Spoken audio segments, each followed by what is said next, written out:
Nee, daar staat niet op van. En daar ook niet. Maar ja, zag me wel vergist hebben.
Papier hier, papier hier. Vooruit, ik vind het zo lekker, jongens. Vooruit nou, papier hier. Dankjewel. Oh, wat lekker. Merci.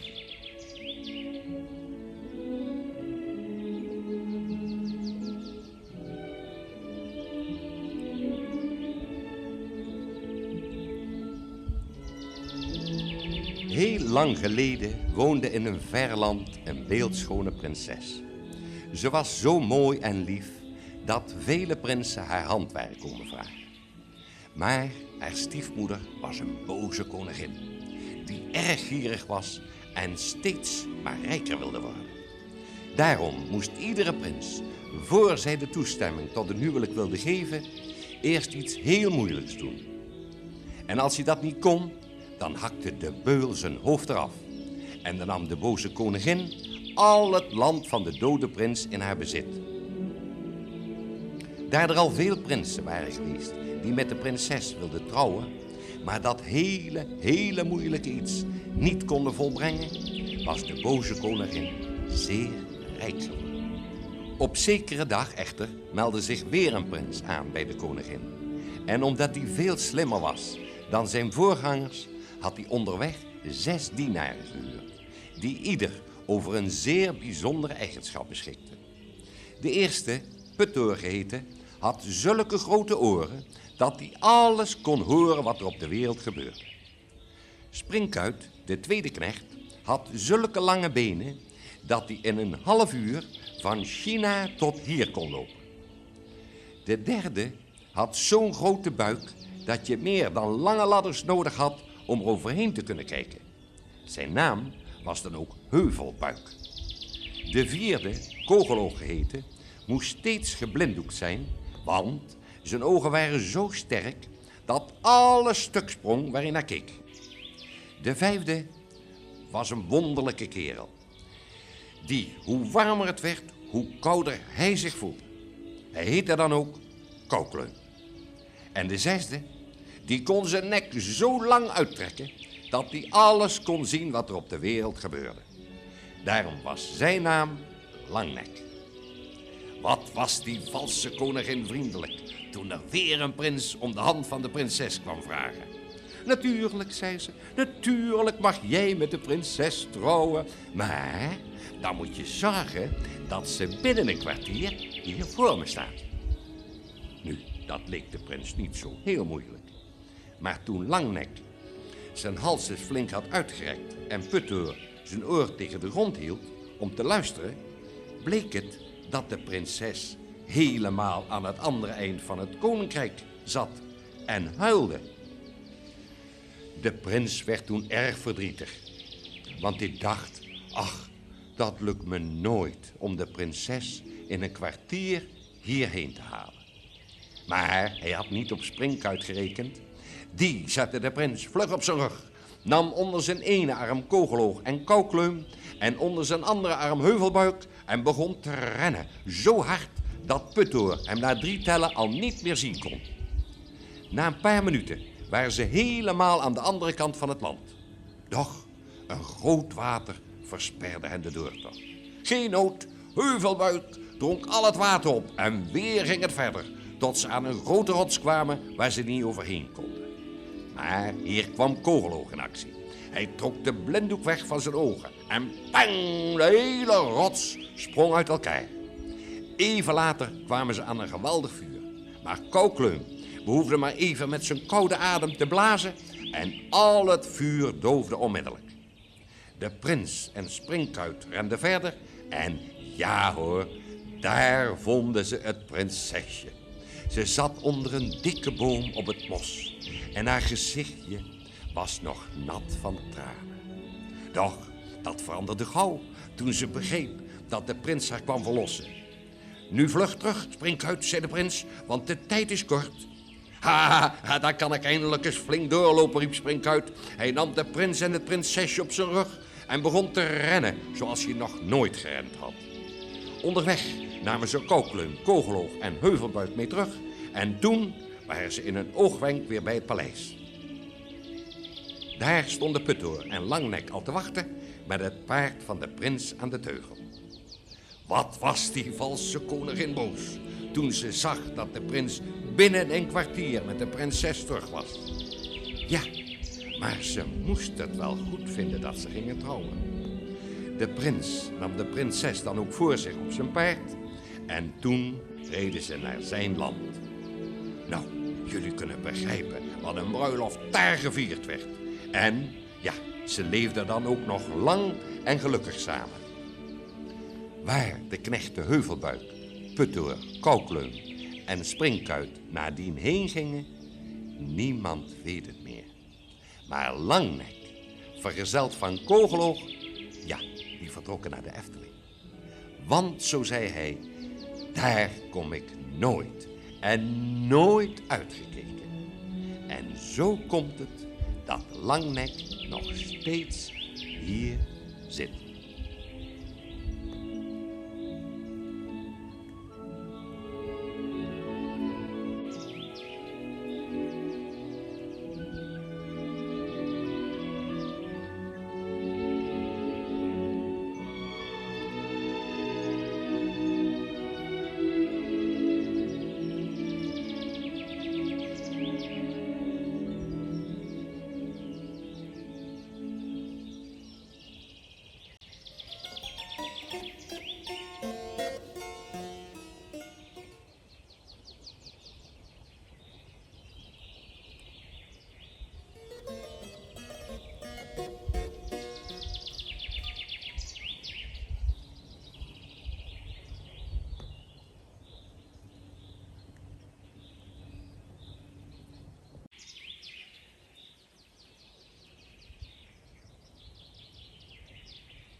Op zekere dag was Roodkapje naar haar grootmoeder gegaan, die alleen in een huisje in het bos woonde.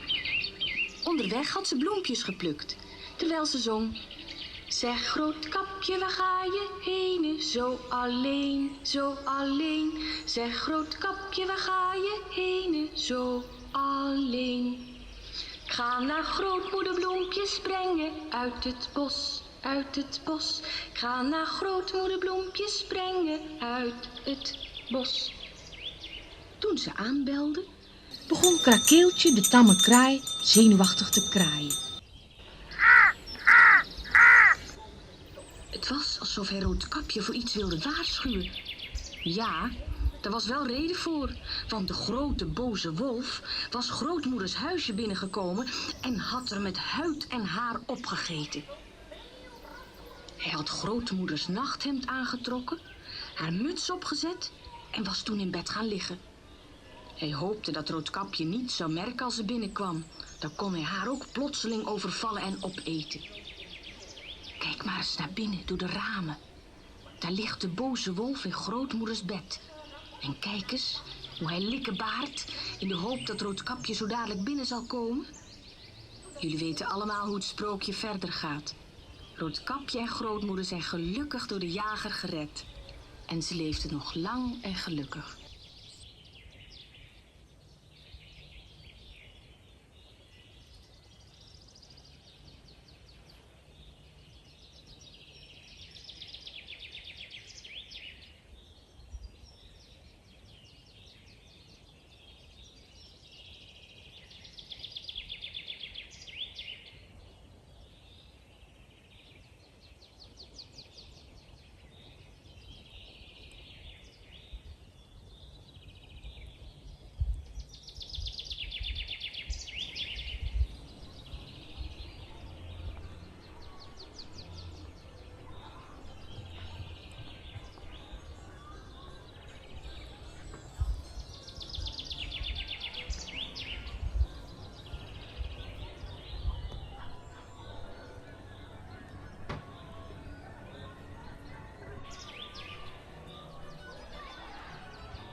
Hallo?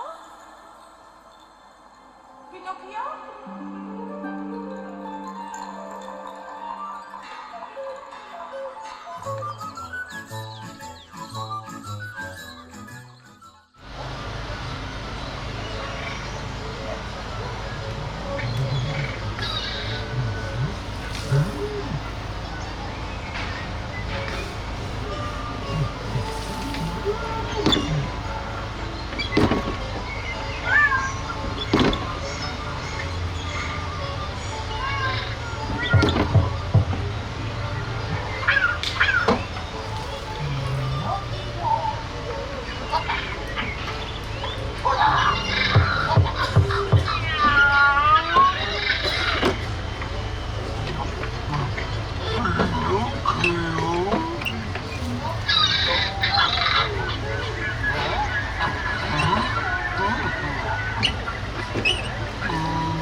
Heel lang geleden was er eens een klein meisje dat zo arm was dat ze altijd op blote voetjes moest lopen. Toen haar moeder stierf, kwam Karin, zo heet het meisje, in huis bij een lieve oude dame. Dat vond ze erg fijn. Ze kreeg nieuwe kleren en voor het eerst ook nieuwe schoentjes. Een rijke schoenmaker uit de stad maakte voor haar prachtige rode lakschoentjes. Op een zondag ging ze met haar nieuwe rode schoentjes naar de kerk. Alle mensen keken ernaar. Rode schoentjes in de kerk, zeiden ze tegen elkaar. Dat vonden ze helemaal niet zoals het hoorde. Voor de kerk stond een soldaat met een lange baard. Hij hield niet van ijdele meisjes en zei: het zijn mooie dansschoentjes, maar het is niets voor in de kerk. Daar moet je mee dansen. Karin kon het niet nalaten een paar danspasjes te maken. Maar wat gebeurde er? Haar schoentjes bleven dansen. Steeds door. De koetsier van de oude dame moest haar optillen in het rijtuig en de schoentjes voor haar uitdoen. Op een dag werd de oude dame ziek. Maar Karin zorgde niet voor de lieve oude dame. Nee, ze ging liever naar een groot bal. Ze deed haar rode schoentjes aan en die begonnen meteen te dansen. Ze danste de kamer uit naar buiten. Karin kon niet meer stilstaan. De schoentjes bleven dansen en dansen. En Karin werd zo moe. Hoe lang ze gedanst heeft, weten we niet. Een dag? Een week? Maar op een dag danste ze een klein huisje voorbij. Daarin woonde een beul. Neem mijn schoentjes, schreeuwde Karin. Dat zal ik doen, zei de beul. Hij nam zijn bijl en hakte de schoentjes van haar voeten. Karin liep toen zo vlug ze kon terug naar de oude dame. Maar de schoentjes dansten verder de wereld door. Kijk maar, hier dansen ze nog steeds.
Oh, ja, oh, je kunt het komen zien. De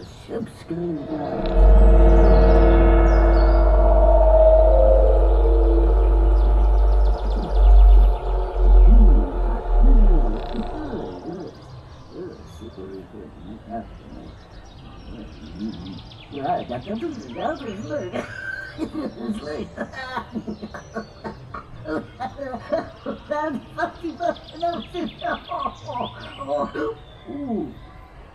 Nee, dat is waar, nee, dat is verkeerd. Oh, laat het lekker dat is leuk. Dat is wel toekomst.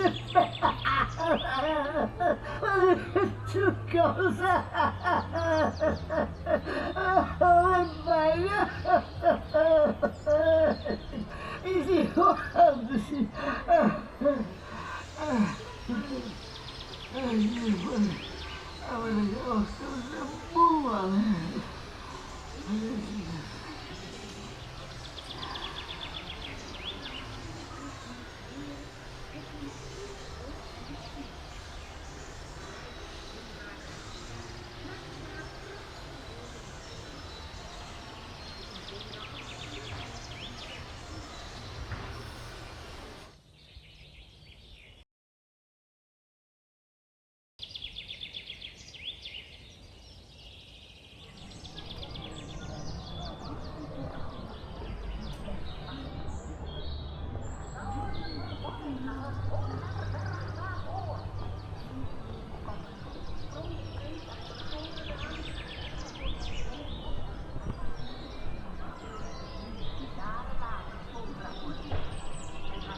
Een echtpaar en ze woonden naast een boze toverkool.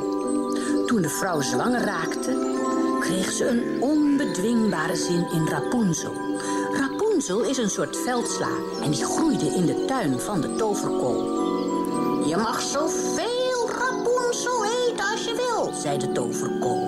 Maar in ruil daarvoor krijg ik jullie kindje. Het kindje, Raponsje geheten, was zo mooi dat de toverkool haar opsloot in een toren, zonder deur en zonder trap. Wanneer ze haar eten bracht, riep ze: Raponsje, Raponsje, laat vallen je haar. Daarop liet Raponsje haar lange vlecht uit het raam naar beneden, zodat de toverkool erin kon klimmen. Toen een jonge prins dit op een avond zag, bezocht ook hij Raponsje en ze werden op slag verliefd. De toverkool die hun liefde ontdekte, werd zo boos dat ze Raponsjes vlecht afknipte. Ik zal je verbannen naar een onherbergzaam oord. Van verdriet sprong de prins uit het torenraam, waardoor hij blind werd.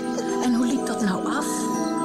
Jaren later vond Raponsje hem en haar vreugdetranen raakten zijn ogen, waardoor de prins weer kon zien. En ze leefden nog lang en gelukkig.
was eens een echtpaar en ze woonden naast een boze toverkool.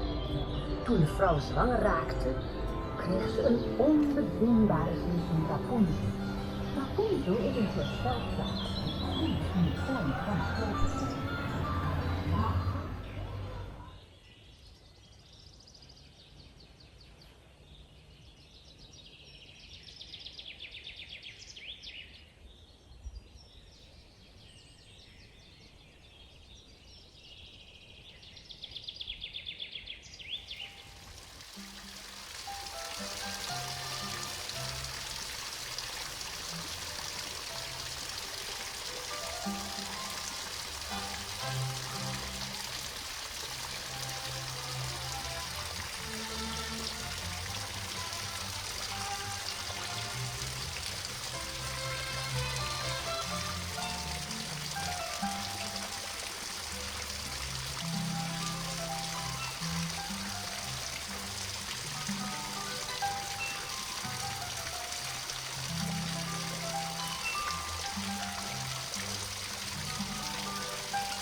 Ieder kwartier laten de koningszonen op hun trompet.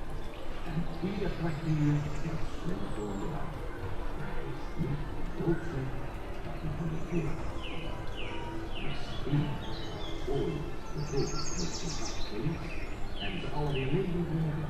Dat de koningszoon weer vrij en frank door de wouden kunnen rijden. En dat slimme toon en eerlijk geknipt wordt. Nu is het.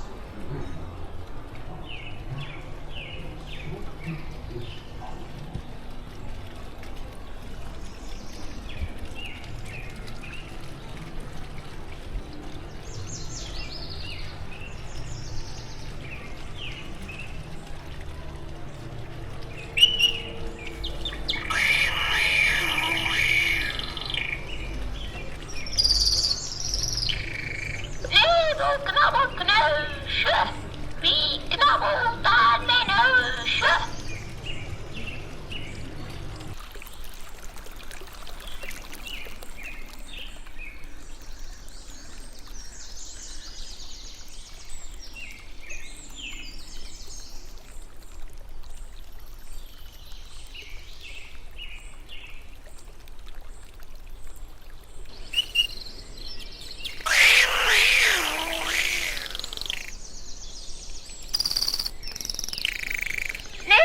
Knabbelkneusje, wie knabbelt aan mijn neusje?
Er was eens een vrouw die 2 dochters had, Rita en Mina.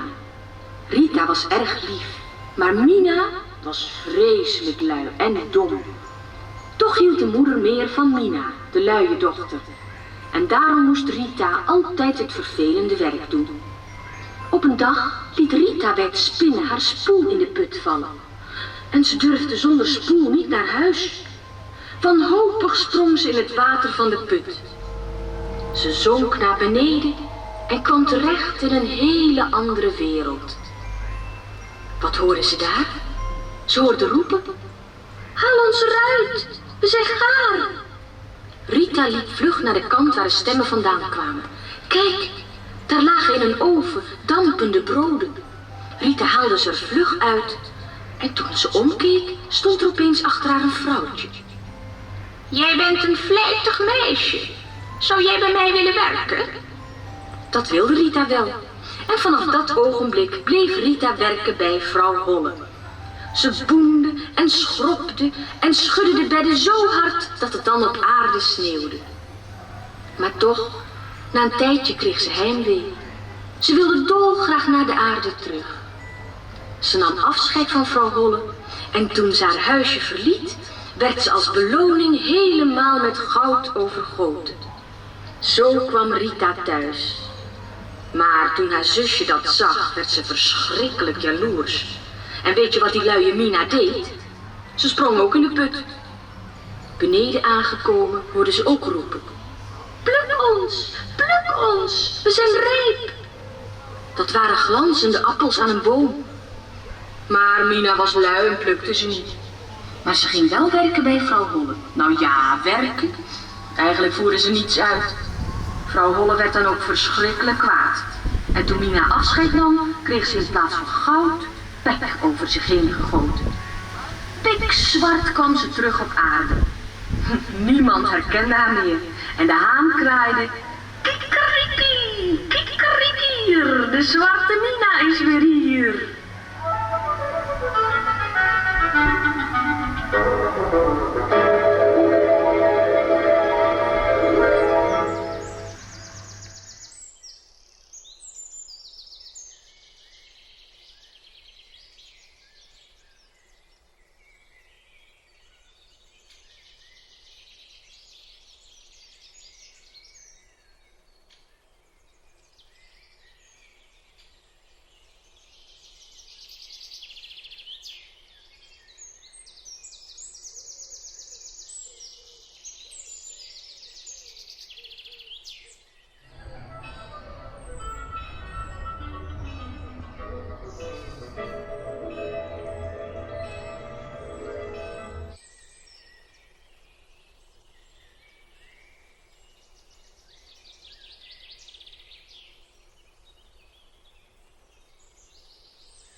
Sneeuwen.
Prins zocht te worden, een echte prinses.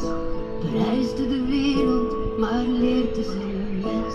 Het lot van de liefde verloochent zich niet.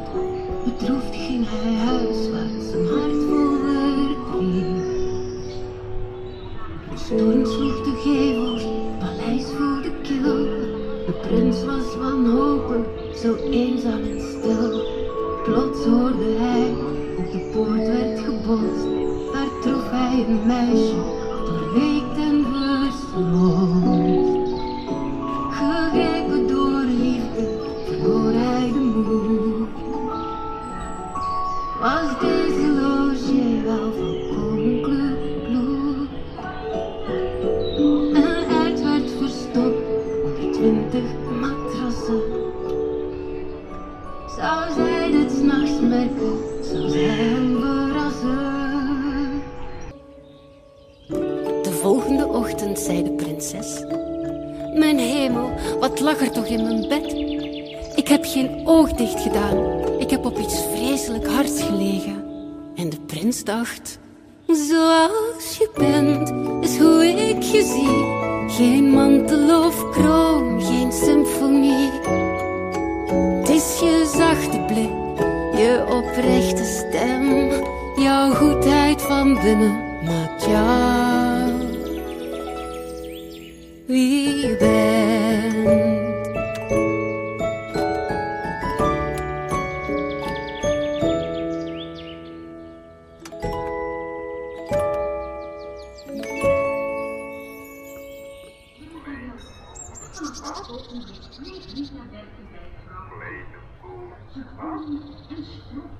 En schudde bij de zo hard dat de kan adem sneeuwen.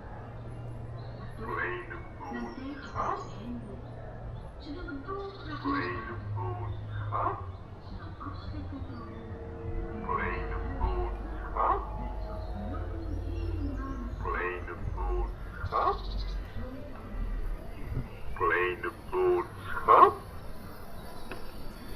Kleine boodschap. Kleine boodschap. Kleine boodschap. Kleine boodschap. Kleine boodschap. Kleine boodschap. Kleine boodschap. Kleine boodschap. Kleine boodschap. Kleine boodschap. Kleine boodschap.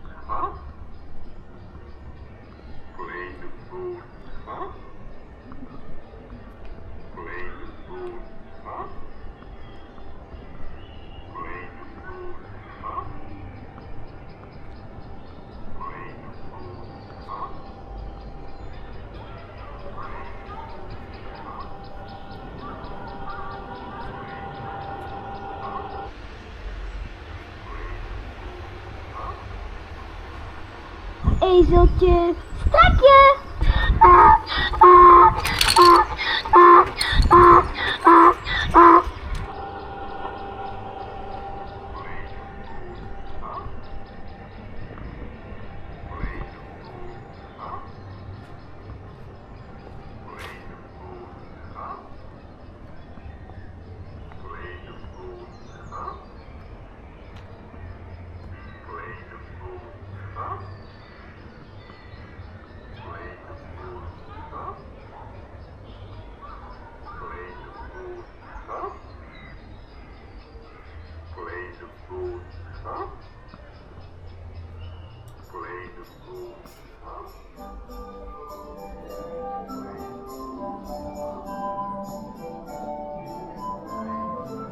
Welkom, edele bezoeker, in deze nederige herberg.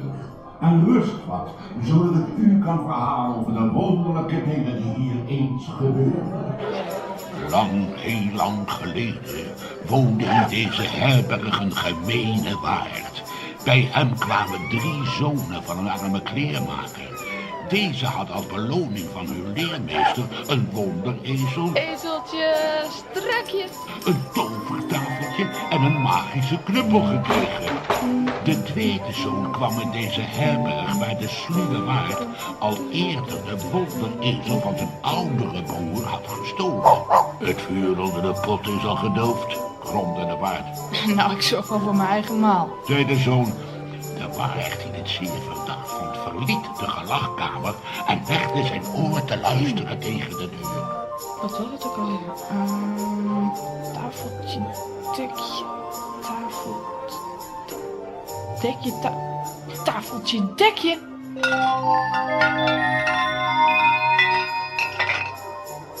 Oh. Mmm. Oh.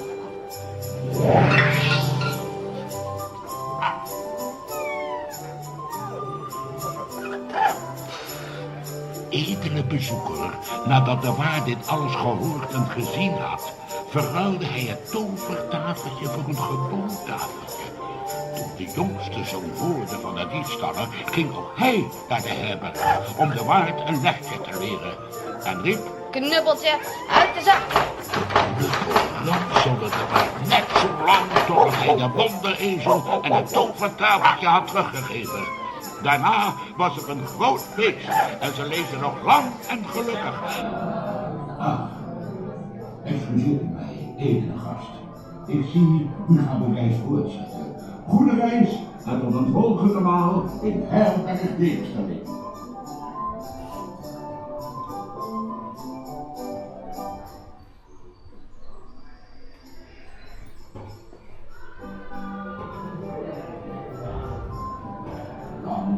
Lang geleden woonde in deze herberg een gemene waard. Bij hem kwamen 3 zonen van luie kleermaker. Deze had al verloren van de leeuwen een wonder.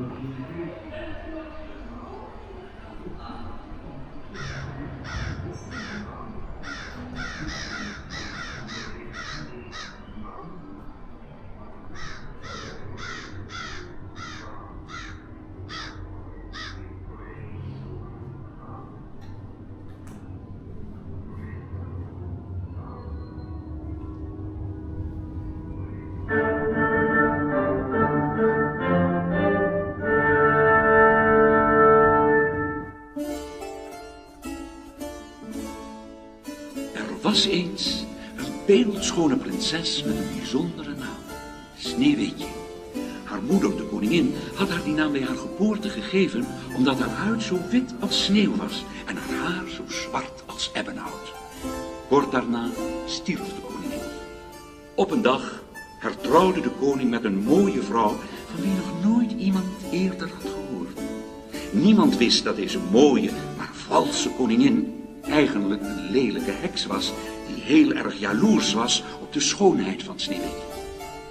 Het volk moest haar adoreren. Zij moest de mooiste en de belangrijkste persoon in het land zijn en niet Sneeuwwitje. En daarom maakte zij steeds nieuwe toverdrankjes om er alsmaar nog mooier uit te zien.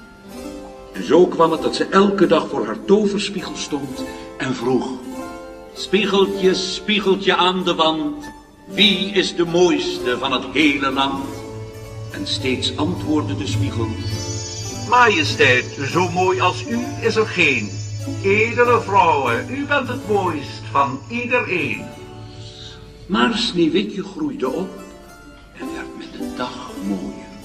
Op een dag antwoordde de spiegel dan ook: O koningin, heel mooi bent u. Maar prinses Sneeuwwitje is 1000-maal mooier nu. Razend van nijd en jaloezie bedacht de valse koningin een afschuwelijk plan om voor eens en altijd af te rekenen met Sneeuwwitje. Ze riep de jager bij zich en zei: ga op jacht in het woud met Sneeuwwitje. Dan laat je een ongeluk gebeuren waarbij Sneeuwwitje om het leven komt. Onmiddellijk daarna kom je terug om aan mij en de koning het trieste nieuws te melden. Toen de jager terugkwam in het kasteel en vertelde dat Sneeuwwitje was verslonden door een wild dier, was de koning ontroostbaar. De koningin zei dat ze zich met haar verdriet even wilde terugtrekken. In werkelijkheid ging ze direct naar haar toverspiegel, omdat hij altijd de waarheid sprak.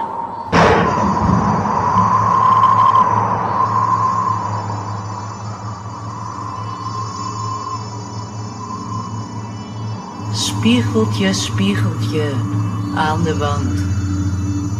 Wie is nu de mooiste in het hele land? O koningin, heel mooi bent u. Maar prinses Sneeuwwitje is 1000-maal mooier nu. Dat kan niet. Dat kan niet waar zijn, je moet je vergissen.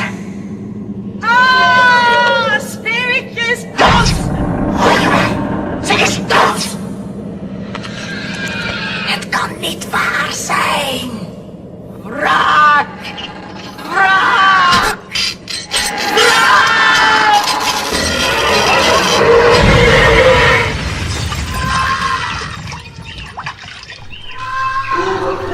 zwaarte liefst Sneeuwwitje nu een zeven vaarten. Ook wie zijn zorgen zijn zo charmant, is hij nog net op de mooiste van aan.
uit liefde toegewijd.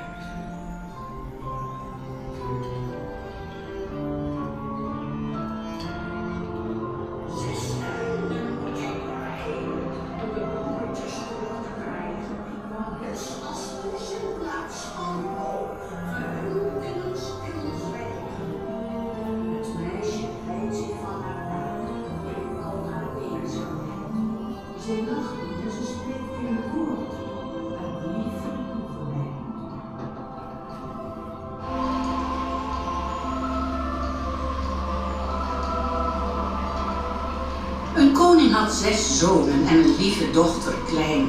Maar toen de vorst haar trouwde, mocht dit zo niet langer zijn. Zijn nieuwe vrouw, jaloers en ijdel, zou de kinderen haten. De koning borg ze in een slot, moest hen daar achterlaten. De koningin ontdekte dit en was belust op wraak. Zij toverde de broers tot zwanen. Het meisje kreeg een taak. 6 hemden moet jij breien om je broertjes terug te krijgen. Van bosasters in plaats van wol, gehuld in een stil zwijgen. Het meisje kwijt zich van haar taak in al haar eenzaamheid. Zij lacht niet en ze spreekt geen woord, uit liefde toegewijd.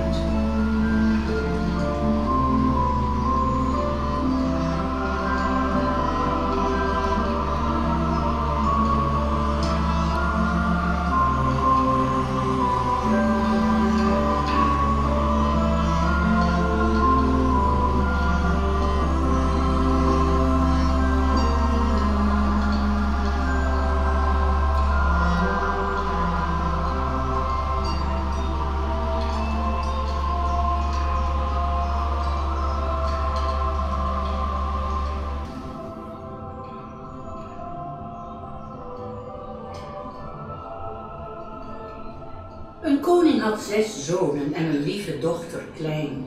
Maar toen de vorst haar trouwde, mocht dit zo niet langer zijn. Zijn nieuwe vrouw, jaloers en ijdel, zou de kinderen haten. De koning borg ze in een slot, moest hen daar achterlaten. De koningin ontdekte dit en was belust op wraak. Zij toverde de broers tot zwanen. Het meisje kreeg een taak. 6 hemden moet jij breien om je broertjes terug te krijgen. Van bosasters in plaats van wol, gehuld in een stil zwijgen.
Het is alweer een poos geleden, maar nooit uit mijn gedachten, dat wonderen de prins en mij voor even samenbrachten.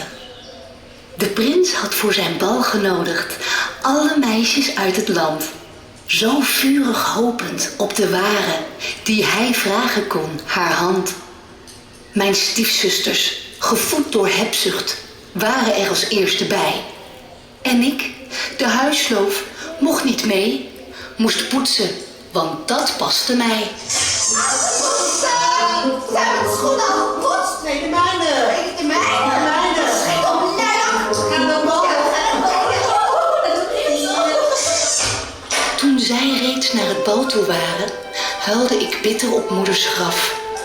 Een jurk van goud en glazen muiltjes waren wat haar goede geest mij gaf.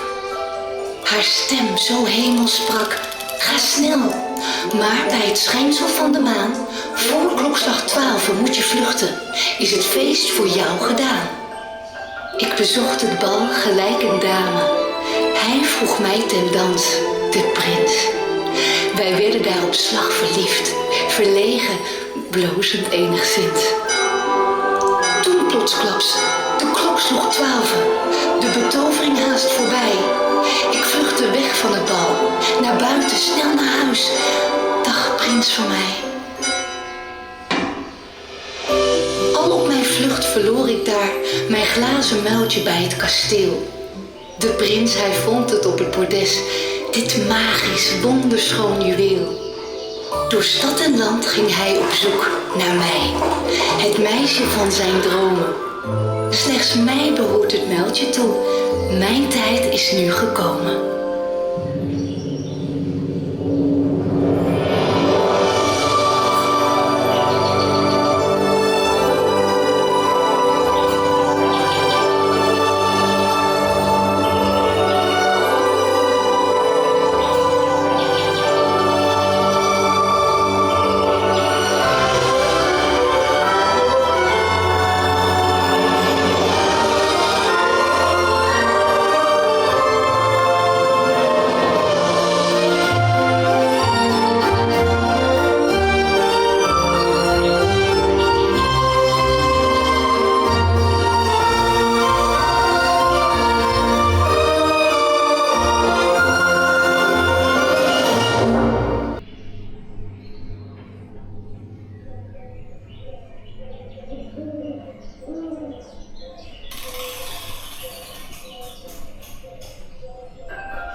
Heel lang geleden woonden hier op een prachtig kasteel 6 koningszonen. Ze waren zo ijdel dat ze aan de machtige tovenaar een klok besteld hadden, met 6 ridders te paard, zodat iedereen die de klok zag aan hen zou denken. Bovendien mocht de klok pas gaan lopen en de bel gaan klinken zodra de koningszonen op hun trompet bliezen. Ze hadden de tovenaar beloofd hem daar 3 zakken goud voor te geven. Maar toen de klok klaar was en ze bij hem kwamen om de klok te halen, hadden ze zoveel geld uitgegeven aan mooie kleren en lekker eten, dat ze nog maar 1 zak goud over hadden en het dus niet konden betalen. De tovenaar werd vreselijk boos. Als jullie niet genoeg geld hebben, dan hadden jullie ook niet zo'n dure klok mogen bestellen, zei hij. Maak nu maar gauw dat jullie wegkomen. Ik verkoop die klok wel aan iemand anders. En toen zette hij hem buiten de deur. Dat slimme Toontje, het knechtje van de tovenaar, achter de deur staat luisteren. En zodoende alles horen. Aan deuren luisteren is een lelijk iets. Maar slimme Toontje had nog meer slechte eigenschappen. Hij kon liegen als de beste en was nog oneerlijk ook. Hij was alleen maar bij de tovenaar in dienst gekomen om stiekem achter alle geheimen te komen, in de hoop daar veel geld mee te kunnen verdienen. En hij verzon dan ook een heel boos plan. De volgende dag zei de tovenaar tegen slimme Toon: Toon, ik moet op reis. Ik ga proberen of ik niet iemand kan vinden die de magische klok wil kopen. Hier is de sleutel van mijn kamer. Pas goed op dat er niemand binnenkomt. Niet zo lekker, men, zei slimme Toon. En hij wuifde de tovenaar maar tot hij achter een heuvel verdwenen was. Toen rende slimme Toon de trap af en liep op een holletje het donkere bos door naar het kasteel, waar hij zich bij de koningszonen liet aandienen. Wat kom jij hier doen? Vroeg de oudste koningszoon. Ik ben de knecht van de tovenaar, zei slimme Toon. En ik kom jullie vertellen hoe je voor 1 zak goud de magische klok kunt krijgen. Als jullie mij die zak goud geven, dan zal ik de deur van de kamer van de tovenaar open doen. Dan kunnen jullie de klok gewoon meenemen. Hoera, riepen de 6 koningszonen. En toen ze hoorden dat de tovenaar op reis was, nam een van hen slimme Toon voor zich op zijn paard en reden met z'n allen in galop naar de toren van de tovenaar. De koningszonen pakten daar de gouden wijzers, de wijzerplaat, de 6 ruitertjes en de bel op hun paarden en reden terug naar het kasteel. Slimme Toon begon hard te werken. Hij metselde de wijzerplaat in het torentje van het kasteelplein. Daarboven kwamen de ruitertjes en helemaal op het dak van de toren maakte hij de bel. De koningszonen keken hun ogen uit. Oh, wat een mooie klok was dat! En ze hadden veel plezier dat ze die goede tovenaar zo lelijk bij de neus hadden genomen. Toen de klok klaar was, gingen de koningszonen hun trompetten halen. Blaas maar, zei slimme Toon, dan zul je eens wat zien. Dat deden ze, en ja hoor, de wijzers van de klok begonnen te draaien, de ruitertjes begonnen te rijden en de bel... Mis. De bel begon niet te luiden. Hoe ze ook bliezen, de bel deed het niet. De koningszonen werden vreselijk boos op slimme Toon, want de bel vonden ze het mooiste van de hele klok. Maar slimme Toon had het al gezien.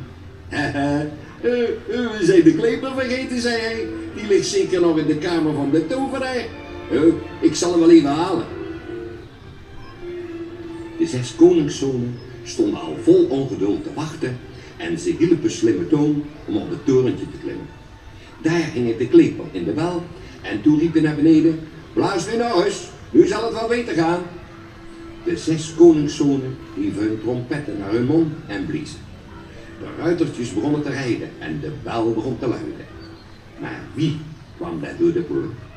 De tovenaar. Hij begreep ineens alles en werd wit van boosheid. Lelijke dieven die jullie zijn, riep hij tegen de koningszonen, die mooie klok te stelen waar ik 3 jaar aan gewerkt heb. Wacht maar eens, ik zal jullie leren. En hij prevelde de sterkste toverspreuk die hij kende. Plotseling konden de koningszonen zich niet meer bewegen. Ze moesten stokstijf blijven staan, met de trompet aan hun mond. Ieder kwartier zullen jullie moeten blazen, zei de tovenaar. En als de ruitertjes dan gaan rijden, dan kunnen de mensen zien hoe jullie vroeger vrij en blij te paard door de velden reden en hoe jullie nu voor straf in stenen beelden veranderd bent. Slimme Toon probeerde zich nog te verstoppen achter de bel, maar de tovenaar had hem al gezien. En jij, slimme Toon, jij zult voor altijd op het dak van de toren moeten blijven zitten en de bel luiden. Dan kunnen de mensen horen waar ze moeten komen kijken om een oneerlijke klecht te zien. En zoals de tovenaar zei, zo gebeurde het. En zo is het nu nog. Ieder kwartier blazen de koningszonen op hun trompetten. En ieder kwartier luidt slimme Toon de bel. Maar hij is niet zo slim dat hij van de toren af kan. Misschien dat ooit de toverspreuk zijn kracht verliest en ze alle weer levend worden, dat de koningszonen weer vrij en frank door de velden kunnen rijden en dat slimme Toon een eerlijke knecht wordt. Wie weet, gebeurt dat nog. in sprookjes is alles mogelijk.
Heel lang geleden woonden hier op een prachtig kasteel 6 koningszonen. Ze waren zo ijdel dat ze aan de machtige tovenaar een klok besteld hadden, met 6 ridders te paard, zodat iedereen die de klok zag aan hen zou denken. Bovendien mocht de klok pas gaan lopen en de bel gaan klinken zodra de koningszonen op hun trompet bliezen. Ze hadden de tovenaar beloofd.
Wij wensen kinderen in uw nietigheid op ons aandachtig aan.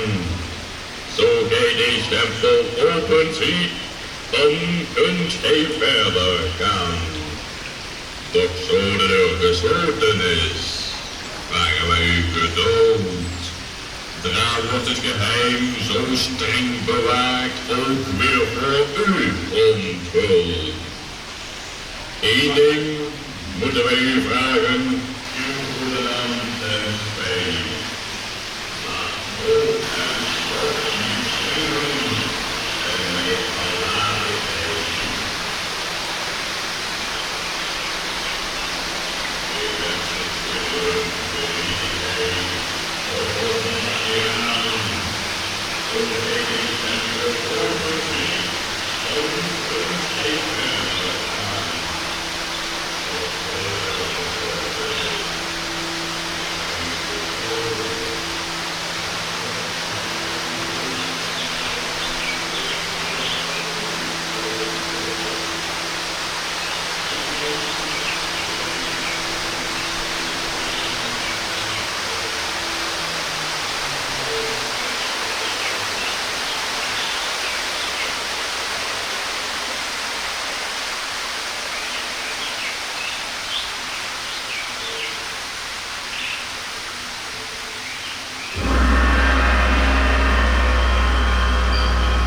'Nachts, als de maan schijnt in het prachtige oerwoud.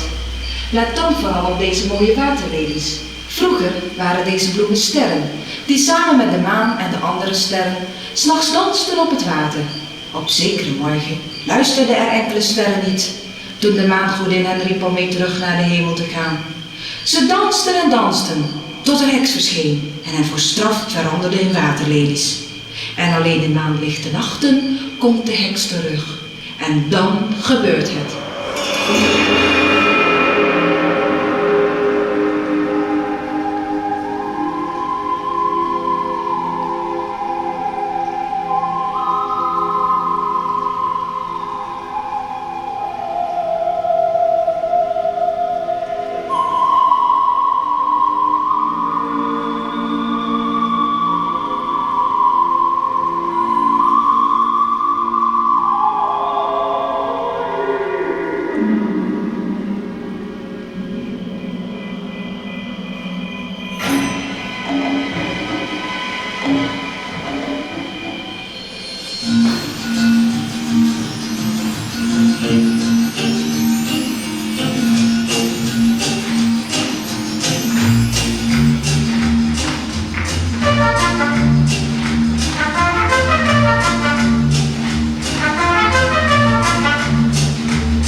Niemand weet dat ik repelsteeltje heet.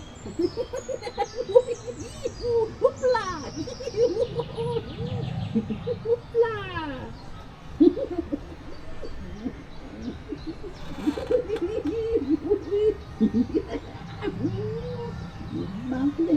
Niemand weet dat ik repelsteeltje heet. Niemand weet dat ik repelsteeltje heet. Hoepla!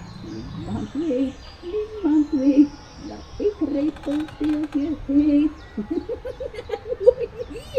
Hoepla! Hoepla!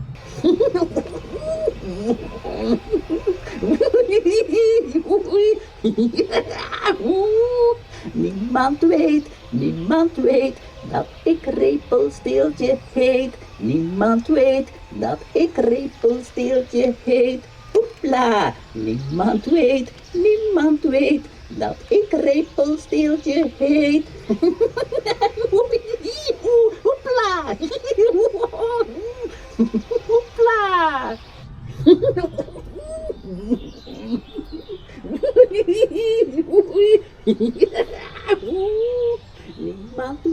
Niemand weet dat ik repelsteeltje heet. Niemand weet dat ik repelsteeltje heet. Hoepla! Niemand weet dat ik repelsteeltje heet.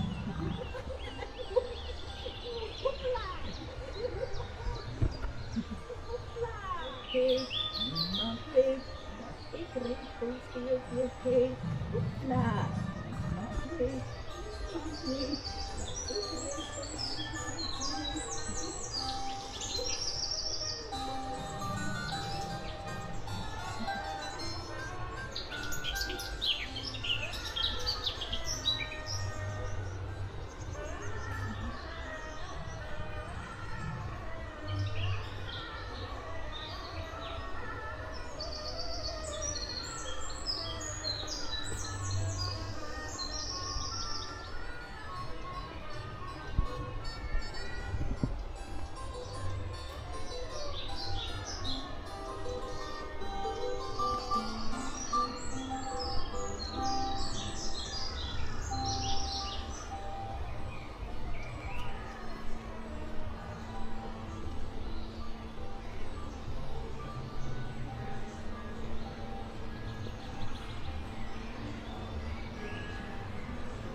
Oudejaarsavond, ijzige wind, een eenzaam klein meisje, een verlaten kind.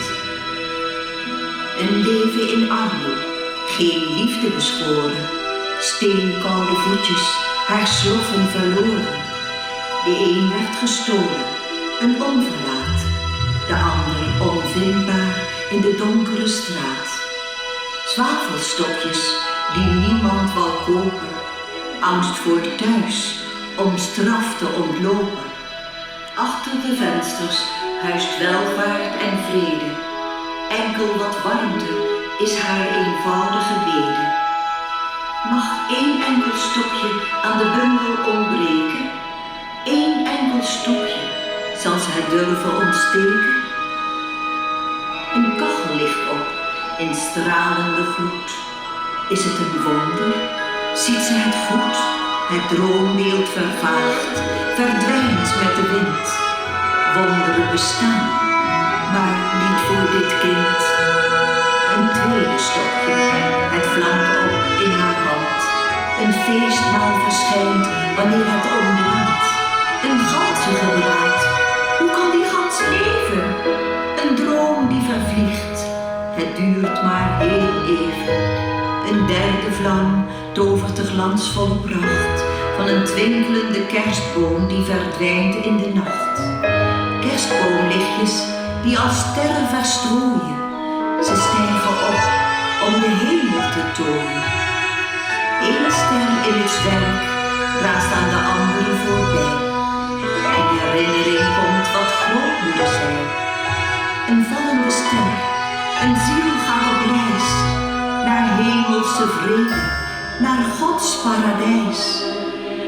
En zie, daar is Grootje, zij reikt naar het kind, zacht stralend van goedheid, met een liefde die bindt. Ach Grootje, lief Grootje, ach voer mij toch mee, naar de innige warmte van uw hemelse vrede.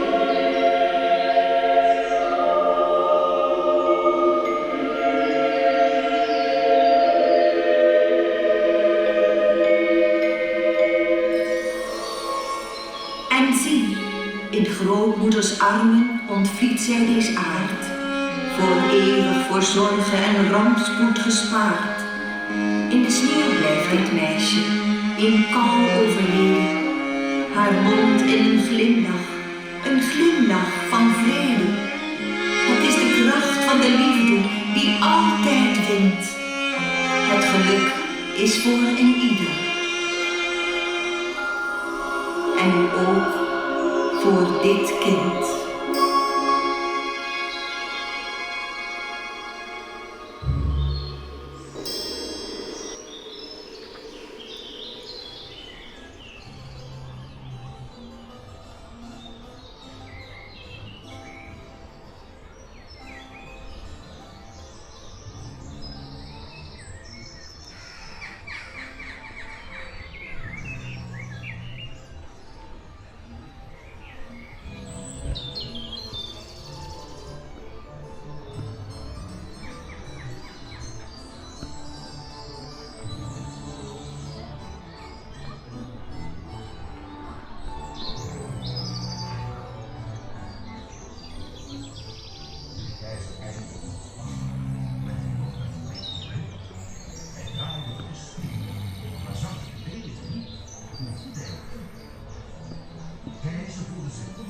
Wie? Wat?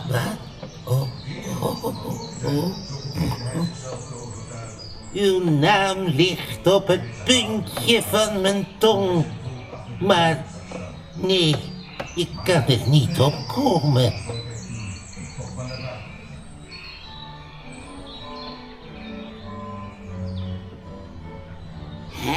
Ik kan maar niet op uw naam komen. Vervelend toch. Laten we wat kennis maken.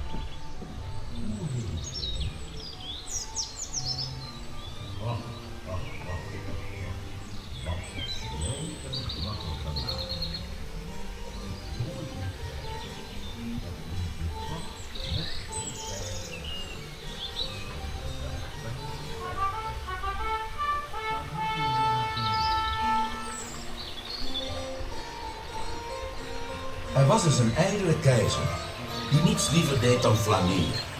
Voor ieder uur van de dag had hij prachtige nieuwe kleren. Het volk gehoorzaamde, zoals altijd, achter gouden hekken, maar braaf zijn bevelen. Verplicht gesteld hem te bejubelen en zijn ijdele ego te strelen.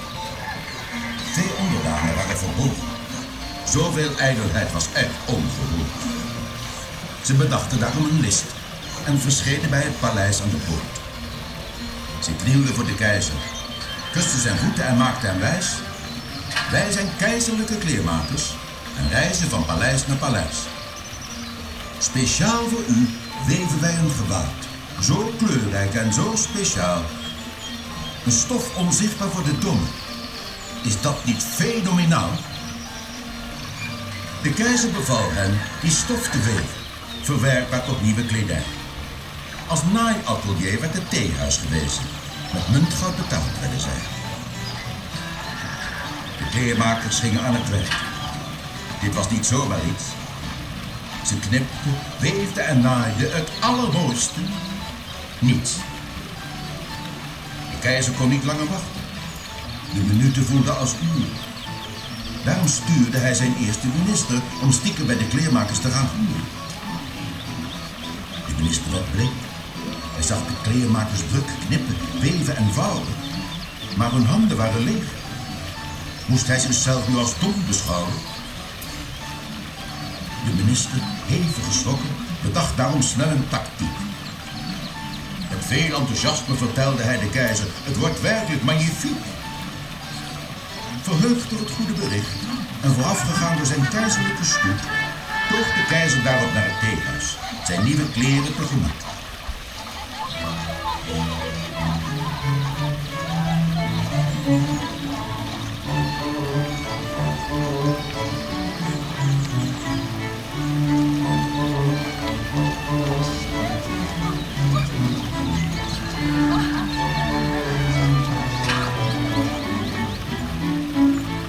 Nu de keizer eindelijk mocht passen, werd hij toch wel een beetje blind. Hij draaide voor de spiegel, maar zag de kleren niet, hoe goed hij ook kon. De keizer voelde zich toe, maar zijn hofhouding stond te juichen. De kleren moesten wel mooi zijn, zo probeerde hij zichzelf te overtuigen. De keizer haalde diep adem toen hij zijn volk achter de poorten zag staan. Maar met opgeheven hoofd besloot hij toen om toch maar naar buiten te gaan.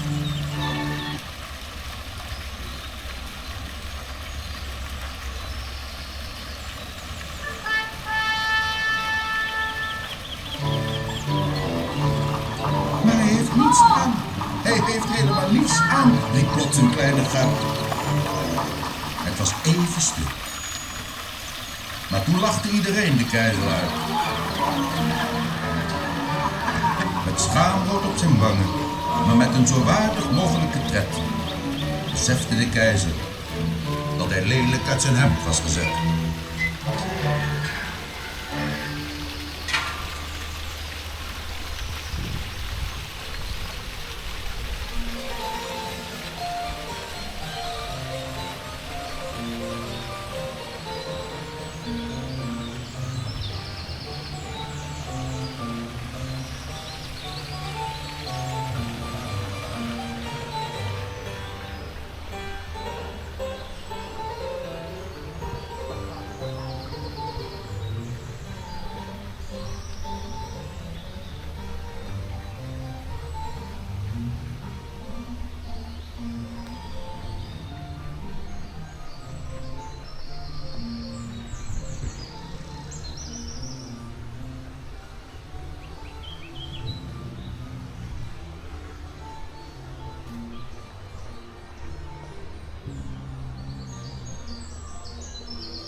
Jij hebt me vast wakker gemaakt voor een verhaaltje.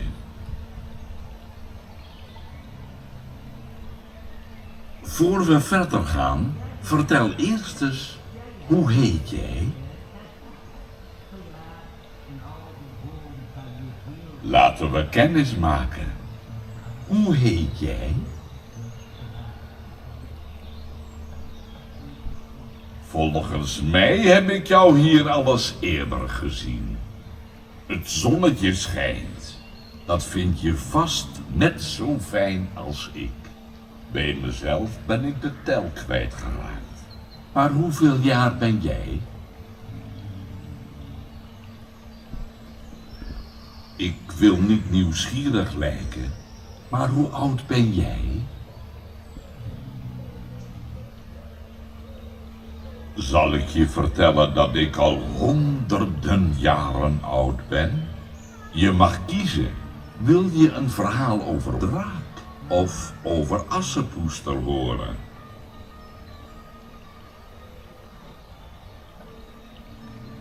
Jij lijkt mij wel iemand voor een verhaal over heks. Of toch liever eentje met Roodkapje. Kies maar.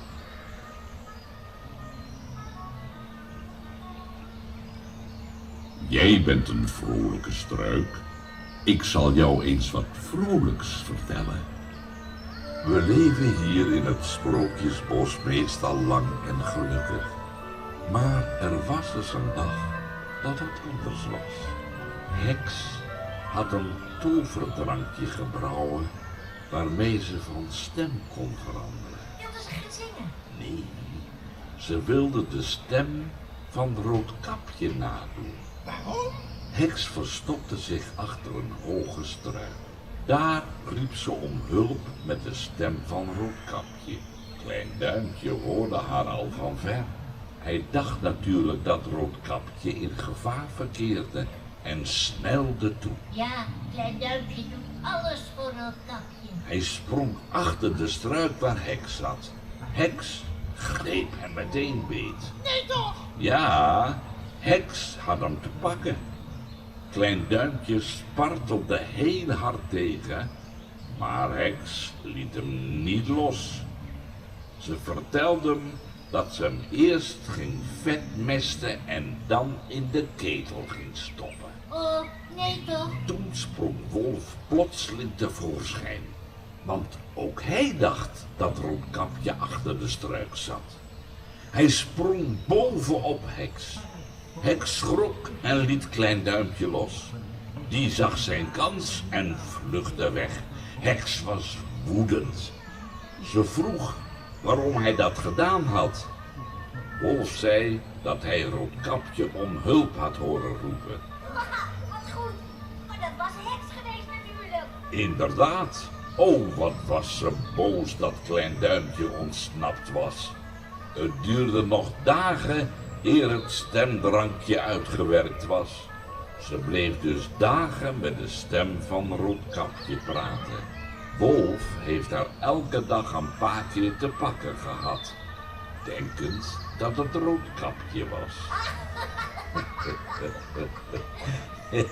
Zo zie je maar, wie een kuil graaft voor een ander, valt er zelf in.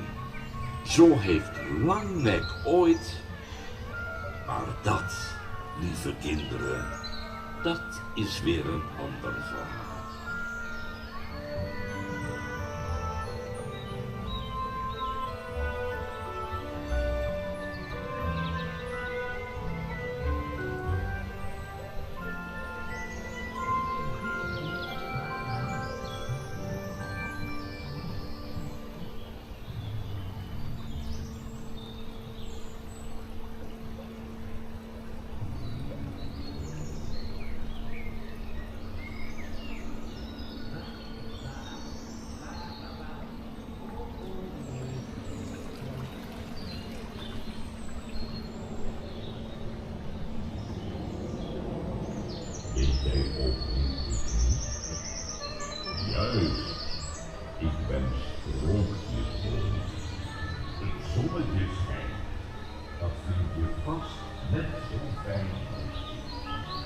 wil niet nieuwsgierig zijn.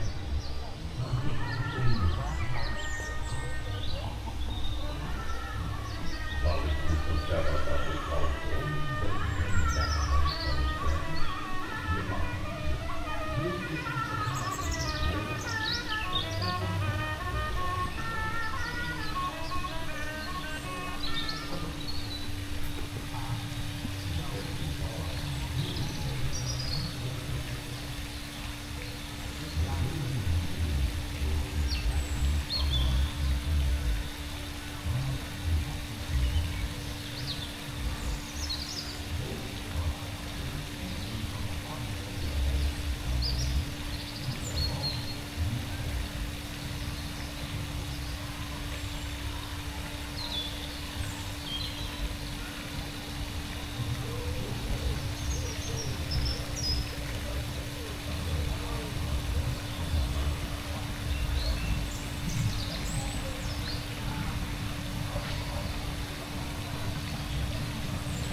zwaard met keizervaandel.